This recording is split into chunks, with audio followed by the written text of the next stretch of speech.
13ویں صدی کا جب آغاز ہوا تو دنیا میں مجموعی طور پر امت مسلمہ ایک نازک دور سے گزر رہی تھی۔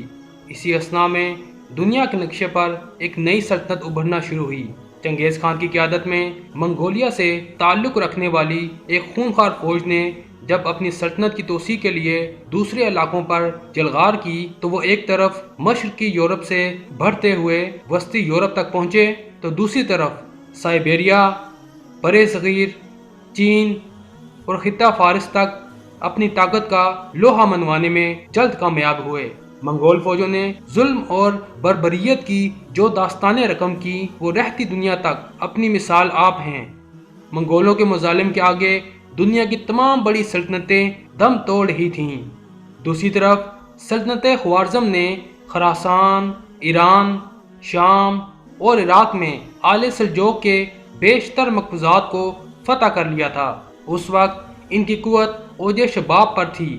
چنگیز خانی طوفان نے اپنی تمام ہولناکیوں کے ساتھ سلطنت خوارزم کا رخ کیا اور اس کو پاش پاش کر ڈالا۔ اس سلطنت کی تباہی کے بعد وہاں پر موجود ترک قبیلے کسی محفوظ جگہ کی تلاش میں ہجرت کرنے لگے۔ ان میں زیادہ تر قبیلے چرواہے اور خانہ بدوش تھے۔ جہاں سرسبز علاقہ اور پانی نظر آیا وہیں خیمہ گاڑ کر ڈیرا ڈال لیا۔ ان ترک قبیلوں میں سے بعض ایران اور شام پہنچے جبکہ کچھ نے مصر کی جانب ہجرت کی۔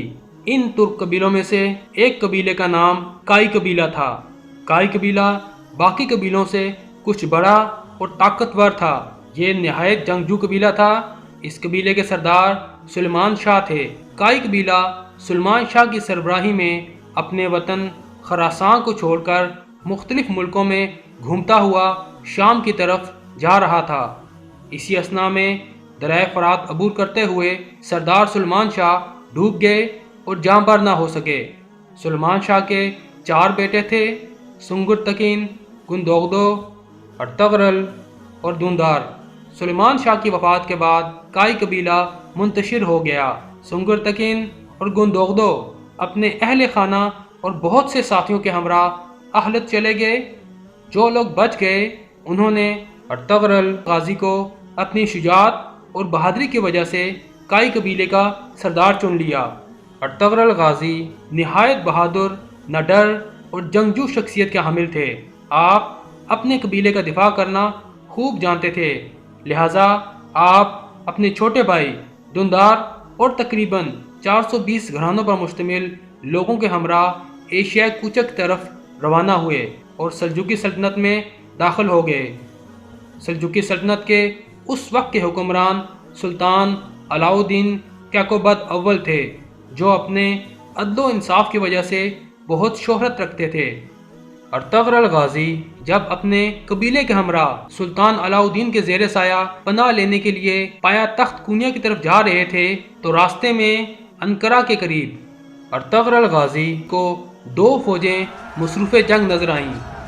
ارطغرل غازی کسی فریق سے واقف نہ تھے، لیکن یہ دیکھ کر کہ ان میں سے ایک تعداد کے لحاظ سے کمزور اور دوسرا قوی ہے، اپنے سواروں کے مختصر دستہ کے ساتھ جن کی مجموعی تعداد صرف 444 تھی، کمزور فریق کی حمایت کے لیے بڑھے اور اپنے ان تھوڑے سپاہیوں کے ساتھ مخالف فوج پر اچانک اور بہت تیز حملہ کر دیا۔ مخالف فوج ڈر گئی اور سمجھی کہ ان کو کہیں سے مدد مل گئی ہے اور یہ فوج جیتے جیتے ہار مان گئی۔ بعد میں معلوم ہوا کہ ارطغرل غازی نے جس فوج کا ساتھ دیا یہ سلجوقی سلطان علاء الدین کی فوج تھی۔ مخالف فوج کے بارے میں اختلاف پایا جاتا ہے، بعض کے نزدیک وہ بازنطینی حصائی فوج تھی اور اکثر کے مطابق وہ تاتاری تھے۔ سلطان علاء الدین ارطغرل غازی کی بہادری سے بہت خوش ہوئے اور آپ کے قبیلے کو اپنی سلطنت میں انقرہ کے قریب گراجہ داغ کا علاقہ دیا۔ یہ ایک پہاڑی علاقہ تھا۔ کائی قبیلہ یہیں آباد ہو گیا۔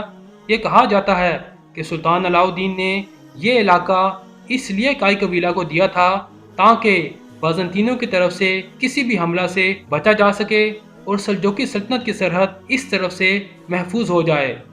سلطان نے ان کو اجازت دی کہ سرحد کے ساتھ ساتھ علاقوں کو فتح کریں اور ان کو سلطنت میں شامل کریں۔ یہ علاقہ بازنطینی حصائی سلطنت کے بالکل ساتھ جڑا ہوا تھا۔ ارطغرل غازی نے کچھ ہی عرصہ میں اپنی شجاعت اور بہادری کا سکہ بٹھا دیا۔ کچھ عرصہ بعد ارطغرل غازی کو سلطان کی طرف سے سوغوت شہر بھی دے دیا گیا۔ ان فتوحات کا نتیجہ یہ ہوا کہ باقی بہت سے ترک قبائل بھی ارطغرل غازی کے ساتھ مل گئے اور انہیں اپنا سردار تسلیم کر لیا۔ اس طرح ارطغرل غازی کی قوت روز بروز بڑھتی گئی اور ان کا اقتدار گرد و پیش کے علاقوں میں قائم ہونے لگا۔ سلطان علاء الدین کے لیے ایک جاگیردار کا اس طرح قوت اور اقتدار حاصل کر لینا تشویش کا باعث ہوتا، لیکن ایشیائے کوچک میں دولت سلجوقیہ اندرونی اختلال اور امراء کی بغاوتوں کے سبب زوال کی آخری منزل میں تھی۔ اگرچہ کونیا میں سلاجقہ روم کی قدیم شان و شوکت اب بھی نمایاں تھی، تاہم حکومت کا دائرہ بہت محدود رہ گیا تھا۔ ایک طرف تاتاریوں نے کئی علاقوں پر قبضہ کر لیا تھا تو دوسری طرف عیسائیوں نے قدیم بازنطینی صوبوں کے اکثر حصے واپس لے لیے تھے۔ اس کے علاوہ متعدد سلجوقی سرداروں نے خود مختار حکومتیں قائم کر لی تھیں۔ سرحدی علاقوں میں جنگ کا سلسلہ عموماً جاری رہتا تھا اور تاتاری حملوں کا خطرہ کبھی دور نہیں ہوتا تھا۔ ایسی حالت میں ارطغرل جیسے دلیر سردار اور نائب کی فتوحات سے علاء الدین کو بجائے تشویش کے ایک گونا اطمینان نصیب ہوا اور اس نے ارطغرل غازی کو مزید انعامات عطا کیے۔ چنانچہ جب جنیشہر اور بروسا کے درمیان ایک جنگ میں ارطغرل غازی نے سلطان علاء الدین کے نائب کی حیثیت سے تاتاریوں اور بازنطینیوں کی ایک متحدہ فوج کو شکست دی تو سلطان نے اس کا صلہ میں اس کے شہر کو بھی ارطغرل غازی کی جاگیر میں دے دیا اور پوری جاگیر کا نام سلطانونی رکھا۔ نیز ارطغرل غازی کو اپنے ہراول دستے کا سپہ سالار مقرر کیا۔ اس وسیع علاقے میں بکثرت چراگاہوں اور زرخیز زمینوں کے علاوہ متعدد قلعے بھی تھے، لیکن سلطانونی کے اکثر حصوں پر خود سر امیروں کا قبضہ تھا اور اس جاگیر پر اپنا تسلط قائم کرنے کے لیے ارطغرل غازی اور ان کے بعد ان کے بیٹے عثمان غازی کو مدتوں جنگ کرنی پڑی۔ 1281 اور بعض کے نزدیک 1288 میں ارطغرل غازی نے 90 سال کی عمر میں انتقال کیا۔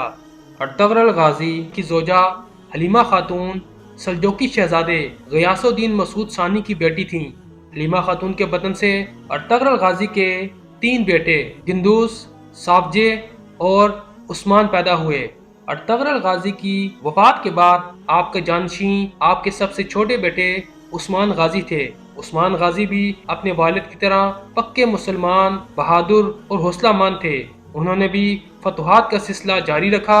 1299 میں سلجوقی سلطنت بالکل ختم ہو گئی۔ عثمان غازی نے اپنی تمام مفتوح علاقوں میں اپنی خود مختار حکومت کا اعلان کر دیا۔ یوں سلجوقی سلطنت سے علیحدہ عثمانی سلطنت قائم ہوئی اور دنیا کے نقشے پر عثمانی سلطنت کا سورج طلوع ہوا، جو تقریباً 650 سال تک چمکتا رہا اور جس کی وسعت 3 براعظموں میں 2 کروڑ کلومیٹر تک پہنچی۔ اس عظیم سلطنت کے ہر ایک سلطان کی لازوال داستان تاریخی حقائق کے ساتھ اگر آپ جاننا چاہتے ہیں تو ہمارے چینل اسلامی اقدار میں موجود معلوماتی ویڈیو سے مستفید ہو سکتے ہیں۔ ارطغرل غازی کو سوغوت میں دفن کیا گیا۔ آپ کے بیٹے عثمان غازی نے وہاں ایک مسجد بھی تعمیر کروائی۔ ارطغرل غازی کا موجودہ مقبرہ سلطان عبدالحمید ثانی کے دور میں دوبارہ تعمیر کیا گیا۔ 1998 میں ترکمانستان کے دارالحکومت اشک آباد میں آپ کے اعزاز میں ارطغرل غازی مسجد تعمیر کی گئی۔